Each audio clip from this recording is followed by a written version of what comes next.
O vídeo já vai começar, mas antes, não se esqueça de se inscrever neste canal e ativar as nossas notificações.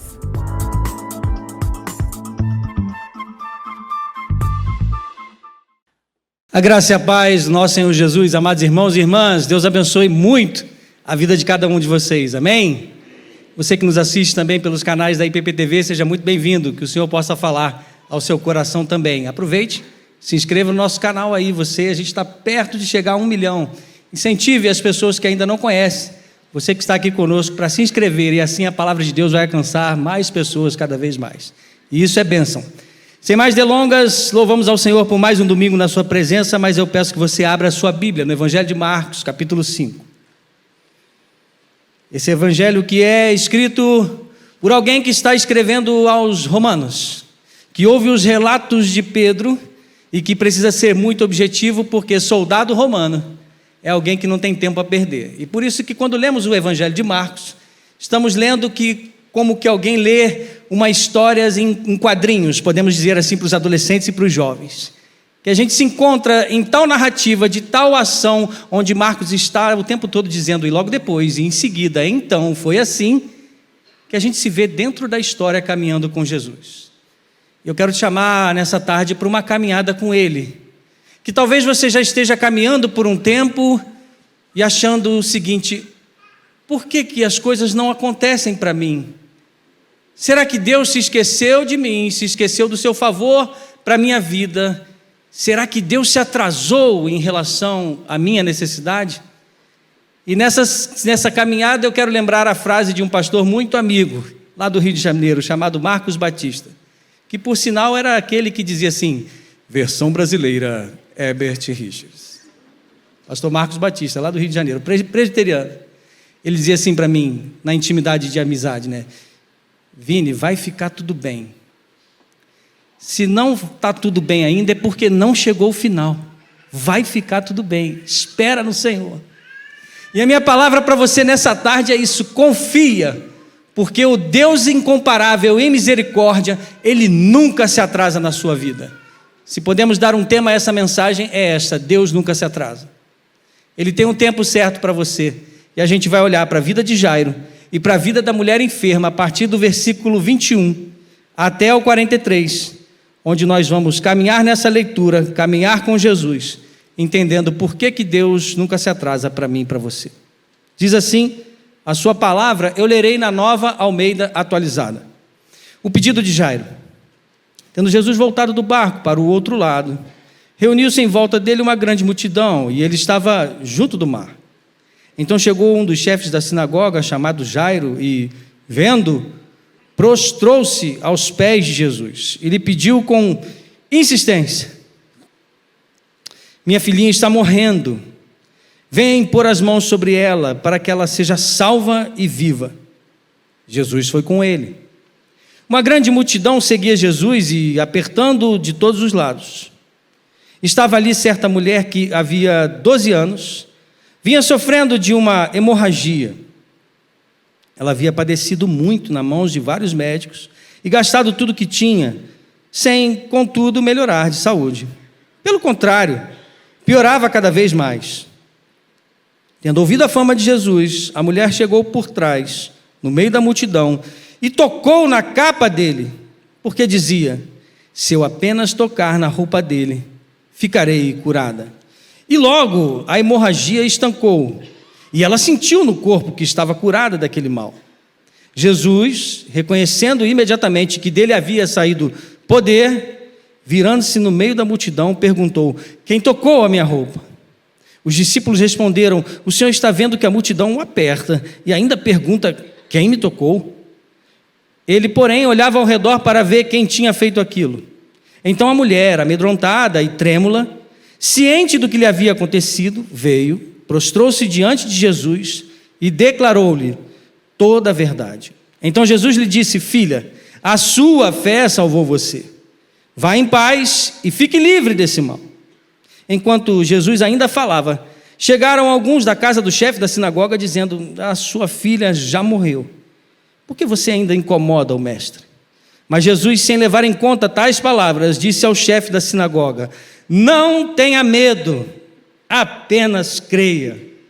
Jesus não permitiu que ninguém o acompanhasse, a não ser Pedro e os irmãos Tiago e João.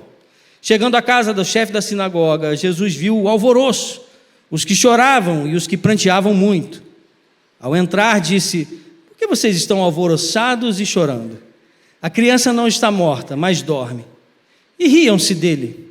Mas Jesus, mandando que todos saíssem, levou consigo o pai e a mãe da criança e os que vieram com ele, e entrou onde ela estava. Tomando a criança pela mão, disse: Talita, cumi, que quer dizer: menina, eu digo a você, levante-se.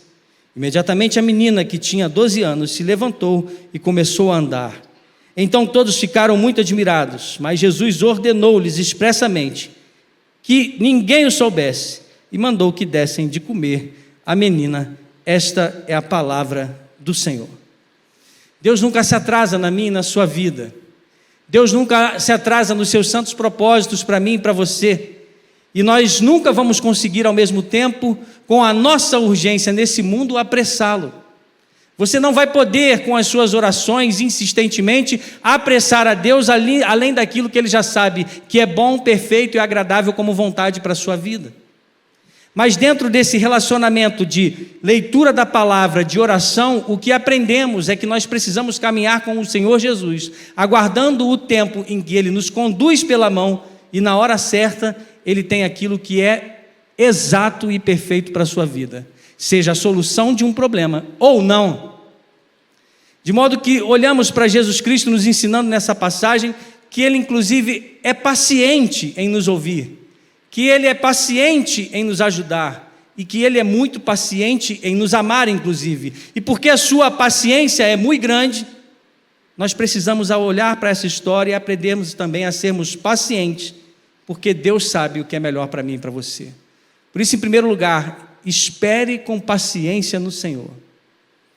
Diz o salmista: porque estás aflito a minha alma, espera no Senhor, confia nele, e Ele vai te salvar, Ele vai resgatar o teu coração, Ele vai ajudar o seu ser a enfrentar todas as tempestades.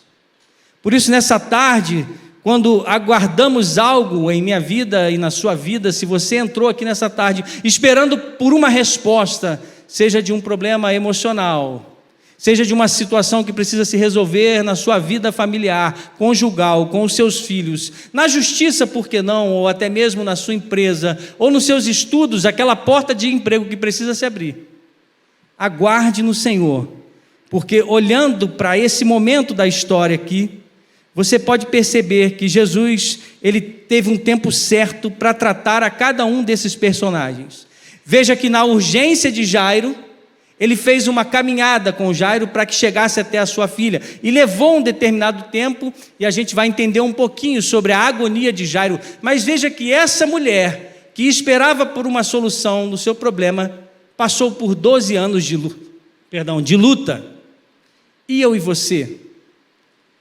Qual é o nosso tempo de relacionamento com o Senhor, que sabemos aprender nas experiências do dia a dia, a sermos forjados ao caráter de Cristo, para aguardarmos com paciência nele. Por isso, eu repito nessa tarde, Deus nunca se atrasa, e eu quero olhar 3 aspectos com você, nesse texto, que nos ensinam a esperar em Jesus. Em primeiro lugar, a gente precisa entender o tempo que Jesus tem para cada um de nós. Jesus tem um tempo especial de tratamento comigo e com você, específico, porque Ele não é o Deus da massa, apesar de, na comunhão dos santos, quando estamos aqui em adoração e louvor, Ele trata conosco, na sua palavra, por esse meio de graça, que é a comunhão de vir à igreja. Deus trata de forma personalíssima com você individualmente, por isso Ele tem, em primeiro lugar, nessa tarde, Ele tem um tempo especial com você. E nesse tempo especial, Jairo, que era um dos líderes da sinagoga, provavelmente um homem respeitadíssimo naquele lugar, por causa da sua moralidade, por causa da sua proeminência na comunidade em que ele vivia, ele estava ali se colocando, e talvez até alguém muito rico, abastado, ele se coloca numa posição de humilhação. Ele se coloca insistentemente e se joga, diz a palavra, aos pés de Jesus. Isso denota para mim e para você, amado irmão, que o lugar da cruz, o lugar dos pés da cruz, ou seja, aos pés de Jesus, deve ser o lugar onde a gente entrega todo o nosso poder, toda a nossa autossuficiência, autojustificação, dizendo: Senhor, eu não sou nada, eu dependo do Senhor. Se você tem um lugar para correr nessa tarde, é aos pés da cruz. E é por isso que o mestre vê aquele homem implorar para que ele vá até a sua casa, e Jesus concorda, o acompanha, e conforme lemos o relato, podemos imaginar 2 sentimentos no coração de Jairo. 2 sentimentos devem ter surgido naquele momento, na concordância de Jesus de ir até a sua casa. O primeiro é a empolgação, quando Jesus aceita: uau, o mestre vai na minha casa. Deu certo, eu me joguei aos pés dele, eu falei com ele, e ele aceitou, ele se empolgou, mas ao mesmo tempo, por outro lado, durante esse trajeto que a gente acabou de ver, talvez nós possamos nos deparar com aquilo que eu e você sintamos muitas vezes: o medo da resposta não chegar. Ou seja, Jairo sentiu o medo que fosse muito tarde e que a sua filha morresse, porque imagine a agonia, Jesus andando, a multidão comprimindo ali, e Jesus vê uma mulher, para e trata com ela, e Jairo olhando: meu Deus, o que o mestre está fazendo? Eu já pedi, a minha filha está morrendo. Talvez nós sejamos assim. Talvez eu e você achemos que os nossos problemas são mais importantes que o problema de quem está do nosso lado.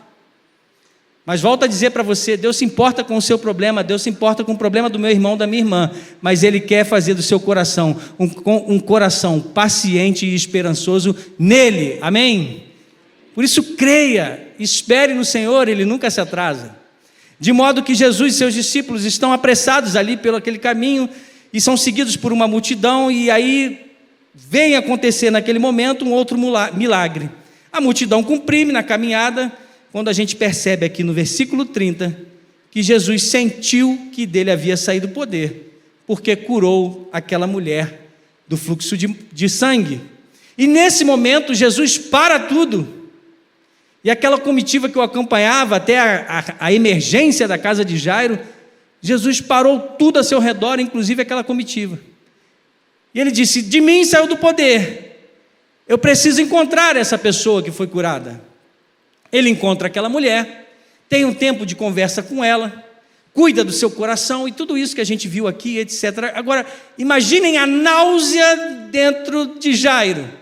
Imagine ele passando mal. Sabe aquela coisa que é a emergência, que acontece com você e você está agoniado para... Quando você sai acelerado de manhã na cidade de São Paulo, em plena chuva, para chegar naquela reunião, e o sinal não abre, e o trânsito não acontece, e você está ali passando... Era assim, Jairo estava passando mal, se sentindo nauseado. Por que o mestre parou para falar com essa pessoa? Talvez eu e você sejamos assim, porque agora imagine, né? A sua filhinha está à beira da morte, e a confusão também na mente dos discípulos, que perguntam: Senhor, o que está acontecendo? Tem tanta gente aqui, o Senhor está perguntando quem te tocou? Qualquer um que conhecesse naquela época o problema crônico daquela mulher, que perdurava por anos e anos, e comparasse as emergências, ou seja, de uma menininha que estava à beira da morte, e daquela mulher que já sofria há muitos anos, provavelmente eu e você pensaríamos: ok, é um problema sério dessa mulher, mas já durou tanto tempo, será que ela não pode esperar mais 2 horas? Está quase morrendo aquela menina, será que ela não pode esperar? Mas a verdade é que Jesus nunca vai ser apressado pela minha e a sua emergência. Ele sempre vai parar a atender a todo necessitado no momento que Ele quer, porque Deus não é o seu mordomo. Deus não é o Deus garçom que está pronto para te servir assim que você estala os dedos. Deus é Deus, Ele é soberano, Ele não perdeu o controle do universo na pandemia, Ele está no seu alto e sublime trono, e Ele sabe a hora que Ele precisa agir no seu coração, em nome de Jesus. E é por isso que imagine esse desespero de Jairo, dos discípulos envolvidos na sua emergência, e é como eles dissessem ali no versículo 31, Senhor, o que o Senhor está fazendo?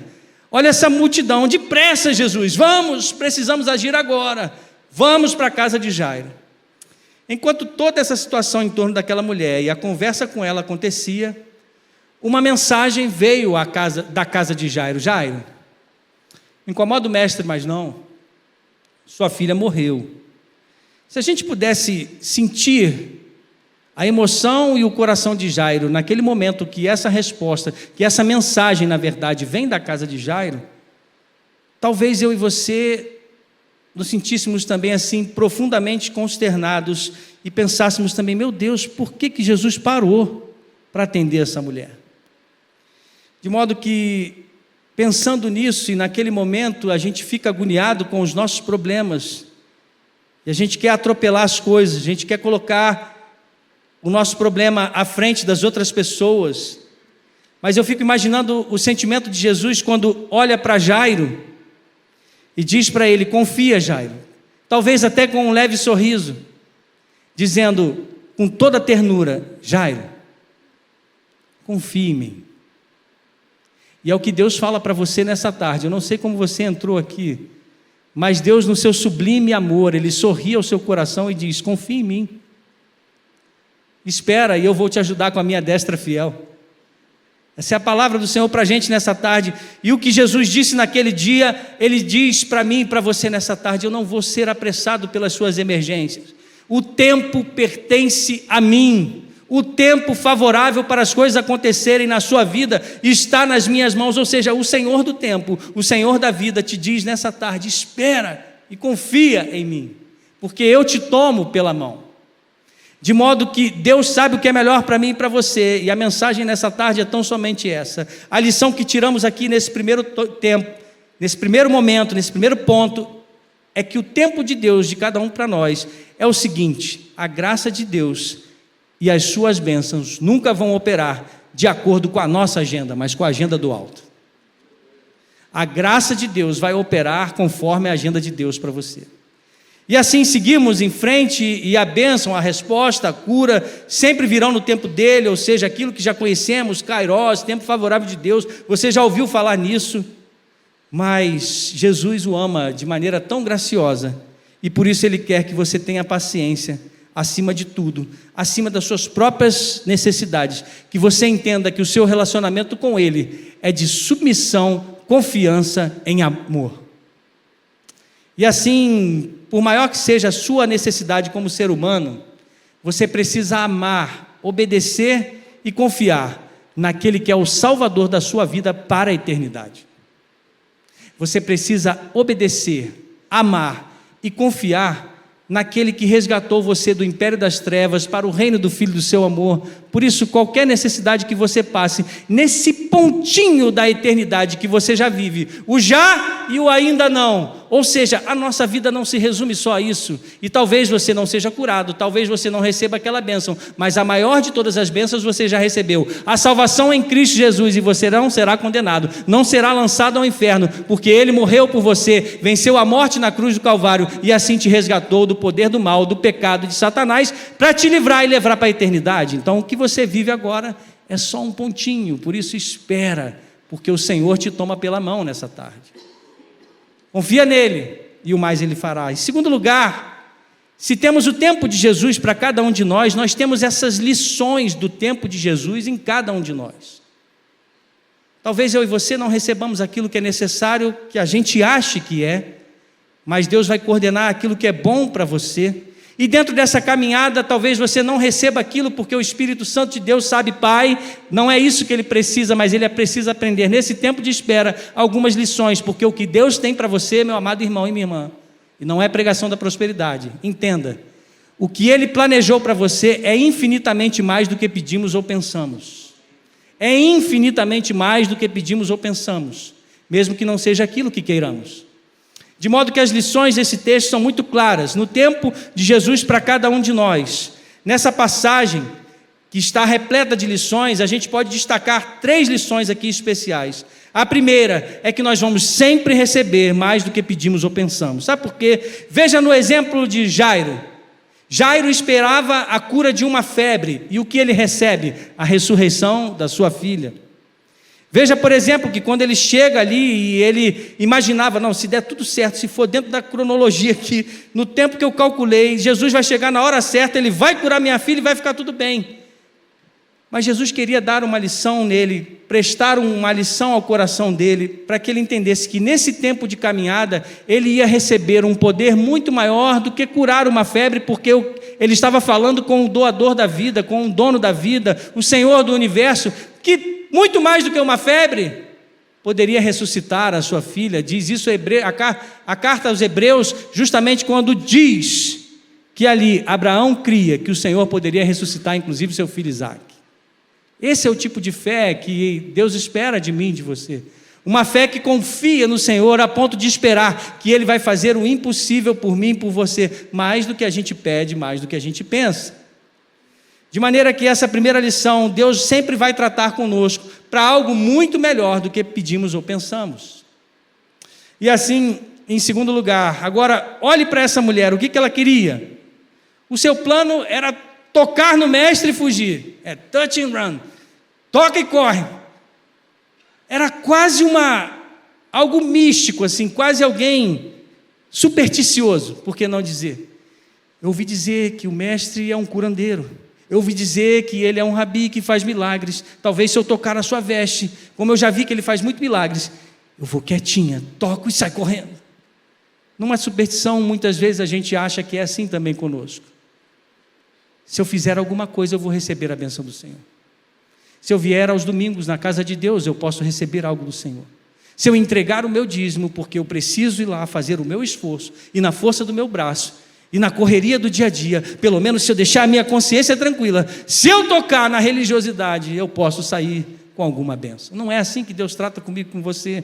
Veja, aquela mulher, por causa do seu fluxo de sangue, era uma mulher cerimonialmente impura, ou seja, ela nunca podia estar no templo, aliás, ela não podia se aproximar de ninguém, muito menos tocar um rabi.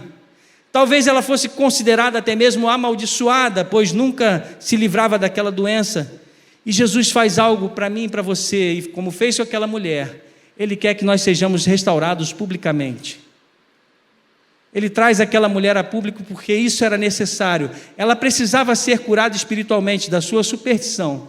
E aquela mulher precisava ser trazida a público para ela ser restaurada diante de todos aqueles que consideravam-na como uma alma amaldiçoada, alguém que estava sob a maldição da mão de Deus. E Jesus restaura a sua vida, cura o seu ser e diz para ela: filha, não foi a força do seu braço, não foi a superstição de um curandeiro, aliás, de todos aqueles médicos que tentaram te tomar tudo e na verdade levaram todo o seu dinheiro, mas a fé que vem do meu espírito, a fé que eu te entreguei, essa te salvou. Vai e fique livre desse mal.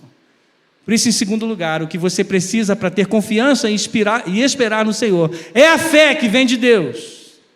Essa fé que o próprio Martim Lutero entendeu que é a única que pode ser o canal da salvação. O justo viverá pela fé. Viva pela fé e você vai confiar no Senhor.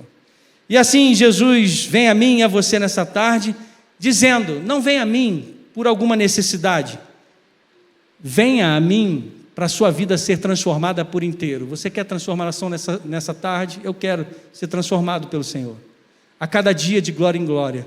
Mas não venha trazendo a sua agenda, não venha trazendo a sua urgência, traga toda a sua vida e diga: Senhor, eu preciso que toda ela seja transformada. Foi isso que Jesus fez com aquela mulher. E a segunda lição e a terceira lição, na verdade, é que Jesus é o Deus da graça e que a sua graça coloca os valores desse mundo de cabeça para baixo. Sabe por quê? Jairo é homem, onde naquela sociedade o homem tinha todo o poder e preferência, e aquela era só uma mulher. Jairo é um líder da sinagoga, e aquela era uma impura, sem permissão sequer para adorar.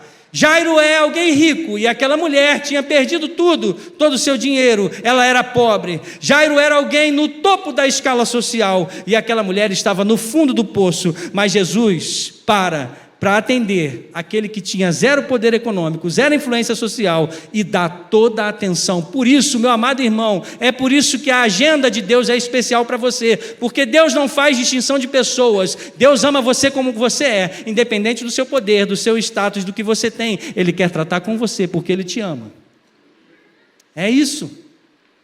E assim o que está acontecendo aqui? Em toda a Bíblia você vai ver esses pares: um excluído e um privilegiado, um estrangeiro e um nativo, um de fora e um de dentro. E Jesus vai sempre parar para também atender o de fora. Ele te atendeu? Você precisa ser um pequeno Cristo que vai lá fora resgatar aqueles que estão perdidos também. Ele te chamou para você levar o evangelho a toda criatura. Faça como Jesus. Por isso, Estou crucificado com Cristo, logo já não sou eu, mas quem vive, mas Cristo vive em mim, porque aos pés da cruz é o lugar que entregamos toda a nossa vida, e Jesus te chama para isso nessa tarde. Por fim, em terceiro e último lugar, se vimos que Deus tem um tempo especial que nos ensina, e que esse tempo especial para cada um de nós nos dá essas lições que acabamos de ouvir, o amor e o poder no tempo de Jesus são tudo aquilo que a gente precisa. Você precisa do amor e do poder de Deus. É só isso que você precisa. Por isso que quando não entendemos porque algumas coisas estão acontecendo na nossa vida, por que você passa por uma doença, por que você passa por um problema de divisão, muitas vezes de amizade, alguma coisa aconteceu, alguém te feriu e fica aquele remorso e você tentando buscar uma solução para isso, ou alguém que se afastou, ou alguém que se foi, ou um emprego que você perdeu, ou a sua empresa que está prestes à bancarrota e Jesus chama para tratar contigo, para você recomeçar nesse tempo de caminhada com Ele. Nós precisamos olhar para o poder e o amor de Jesus Cristo. E por que Ele permite que a gente seja... E aí eu me lembro de uma pregação muito antiga do reverendo Hernandes Dias Lopes, que ele diz assim: algumas vezes Jesus nos matricula nas escolas do deserto. E é isso mesmo. Porque é na escola do deserto, meu amado irmão, que você tem o caráter forjado e aprovado diante do Senhor. Porque Jesus, quando passa pelo deserto, logo em seguida, no momento em que Ele... E é no deserto... Estou falando algo estranho aqui, irmãos? É ou não é no sofrimento que a gente busca mais ao Senhor? É ou não é verdade? E Jesus, quando vai para um deserto, jejuar 40 dias ali, Ele vai passar pelo sofrimento justamente desse momento de comunhão com o Pai, porque é no sofrimento e nesse momento que a gente busca intimidade e busca mais a Deus no deserto, na oração, na palavra, na intimidade, que a gente fica com o caráter forjado e aprovado pelo Senhor, para que a gente possa enfrentar outros problemas maiores ainda. Quando, por exemplo, Jesus, depois de ter passado pelo deserto, Ele enfrenta e vence as tentações de Satanás através da palavra. E é por isso que Jesus, que tem todo esse poder, e que na sua caminhada lidou com diversos problemas, que por acaso eu e você podemos considerar enormes. Por exemplo, Jesus acalmou a tempestade, e os discípulos ficaram impressionados com isso. Ele também libertou um jovem de um exército de demônios que estava dentro daquele jovem, porque Jesus fala: quem é você? E ele disse: legião. Legião é exército. Havia um exército de demônios, e a gente olha para isso e se impressiona. E simplesmente Jesus lidou com essas coisas sem sequer suar, porque Ele tem toda a autoridade e todo o poder que lhe foi dado pelo Pai. Ou seja, olhe nessa tarde para o poder tremendo de Jesus. Quando Jesus chega à casa de Jairo, e para você entender essa autoridade e poder, e entender o texto nessa tarde, quando Jesus diz: ela está dormindo, não é porque Jesus tinha alguma falta de conhecimento do que era a morte ou não, não era porque aquela menina estava em coma, como alguns já quiseram dizer, mas Jesus sabia muito bem o que era a morte. E quando Ele diz que ela estava dormindo, não era porque Ele não sabia que ela estava morta. Por que então Ele faz essa referência ao sono? E aqui está o porquê. Quando Jesus chega até aquela menina e vai ao quarto dela e manda que todos saiam, levam só os seus discípulos mais próximos, Jesus se assenta e toma aquela menina pela mão e diz duas coisas para aquela menina. A primeira é a palavra talita, que simplesmente traduzida para o português quer dizer menina. Mas apenas traduzir assim não vai levar o sentido real daquela época, o que isso queria dizer, porque na verdade, essa forma como Jesus chamou, foi uma forma carinhosa como uma mãe e um pai chamavam a sua filhinha. Provavelmente uma tradução melhor seria: docinho, minha princesinha. Não é assim que acordamos os nossos filhos pequenos? Quem tem filho pequeno? Eu tenho aqui, o Davi de 4 anos. E tem vezes que a gente acorda na pressa para levar para a escola. Mas sabe aquele sábado de manhã, ou o friozinho gostoso? Gente, eu chego lá na cama do Davi e dou um cheiro gostoso no cangote dele. Mas dou mesmo, gente. Dou um cheiro e falo assim: ô filho, o príncipe do papai. Vamos acordar, vamos brincar. E é gostoso demais. O que Jesus está dizendo e fazendo nessa hora aqui, essa seria uma melhor tradução. Jesus está tomando aquela menina pela mão e está dizendo assim: princesinha. Porque Jesus trata todos nós com ternura e amor. Ele ama o seu coração. Ele quer tratar você como um dia ele tratou Marta e disse: Marta, Marta, com amor e misericórdia. Marta, impaciente com a sua agenda, como a gente pode lembrar aqui. Agora veja, a segunda coisa que Jesus diz é cume, que foi traduzido como levante-se. Mas cume não quer dizer ressuscite. Mas levante-se, ou mesmo acorde. O que Jesus fez então? Portanto, Jesus está fazendo como os pais daquela menina deviam ter feito em muitas manhãs ensolaradas, dizendo: princesinha, está na hora de acordar. E ela se levanta. E isso, para finalizar, nos ensina duas coisas. Olhe para o tempo de Deus e o seu poder na sua vida. Ele não faz nenhum tipo de encantamento, ele não se esforça, na verdade, enfrentando o maior inimigo da humanidade, mais do que uma tempestade, mais do que um exército de demônios. Jesus está aqui cara a cara com a morte, e é com ela que ele está lidando na vida daquela menina. O maior e mais implacável inimigo da humanidade, a morte.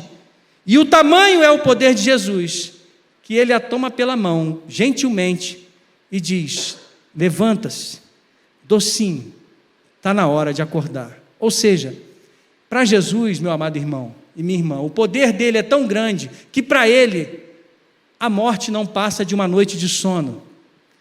Jesus diz para mim e para você nessa tarde, então, se você olha para o poder dele: eu te tomo pela mão, não temas, pois eu tenho todo o poder, inclusive o de fazer você vencer a morte, para estar comigo na eternidade. E isso é o que importa nessa tarde. E em segundo e último lugar, nesse tempo com Jesus, se olhamos para o seu poder, olhamos para o seu amor, Jesus tem um poder supremo, paternal, de tal forma, que, por exemplo, eu e você como pais, podemos falhar, mas Jesus jamais falhará, porque aquele que possui as mãos, que espalhou as estrelas como quem espalha as sementes no campo, o Rei do Universo, toma a mim e a você pela mão, e no alvorecer da sua ressurreição, pois Ele é o sol da justiça, Ele mesmo diz para mim e para você: príncipe e princesa do Senhor, acorde, eu te tomo pela mão, tenha paciência e ande comigo. Esse é o convite da graça para Deus, para você nessa tarde. Então, por que duvidar ou tentar apressar ao Deus incomparável no seu amor que nunca se atrasa? Por que duvidar de um Deus tão poderoso e do Senhor Jesus tão amoroso? Como então que Jesus nos toma pela mão? Como que isso acontece? Através do seu amor. Amor que abriu mão da sua glória. Amor que tem todo o poder, que se entregou com esse poder e com esse amor na cruz do Calvário. Sabe por quê? Para que eu e você fôssemos tomados pela mão do Pai e fôssemos chamados de príncipes e princesas do Senhor, que acordam no alvorecer da ressurreição de Cristo. Ele sofreu uma agonia tremenda no Getsemane. A aflição maior da sua vida foi o medo, onde ele disse na sua maior aflição: Pai, se for possível, passa de mim esse cálice. Por que Jesus diz isso? Porque ele não queria largar a mão do seu Pai. Mas ele largou na cruz do Calvário quando ele disse: Deus meu, por que me abandonaste? O que Jesus tinha mais medo de perder, e na verdade ele teve que se entregar, e se entregou cumprindo a missão do Pai, por amor paternal, por mim e por você, foi entregar a sua vida na cruz. Se ele se deixou tombar, foi para que você levantasse, tomado pela mão do nosso Deus. Que Deus abençoe muito a sua vida. Deus nunca se atrasa, Ele te toma pela mão e conduz pelo caminho que é necessário, pelos quais você vai passar, pelos montes ou pelos vales. Confia nele. Por isso, igreja, princesas e príncipes do Senhor, é hora de acordar para essa realidade espiritual. Vamos orar. Feche seus olhos, curve sua cabeça e pense nesse tempo que você tem agora com o Senhor. Peço que os irmãos da música já venham e se preparem para o próximo hino. enquanto oramos com o povo de Deus. E você que assiste em casa também, deixa o Rei dos Reis te tomar pela mão e te dizer: acorde para o sol da justiça que sou eu, aquele que te toma pela mão. Não temas, eu te estendo a minha destra fiel nessa tarde e te conduzo para um novo e vivo caminho. Deus, nós te louvamos e bendizemos o teu santo nome. Pedimos nessa tarde que possamos entender que tu és incomparável na tua misericórdia e por isso tu és longânimo, tem paciência em nos cuidar pelo caminho e nos exercitar nessa paciência e nessa fé, olhando para ti que teve tanta paciência quando caminhou entre nós, e ainda assim quando falhamos e erramos, o Senhor nos toma pela mão mais uma vez e nos levanta a cada dia. Por isso, a Deus, nos acorda para essa realidade espiritual, porque a tua cruz, que gentilmente nos atraiu, é diante dela e diante do teu sacrifício que nós queremos nos render e deixar todos os nossos esforços diante do Senhor, deixar todo o nosso status, poder, dinheiro, tudo aquilo que muitas vezes causa em nós algum tipo de arrogância, nós deixamos agora aos pés da cruz e dizemos: exercita em nós, Senhor, o tempo favorável do Senhor. É a oração que fazemos no nome de Cristo Jesus. Amém.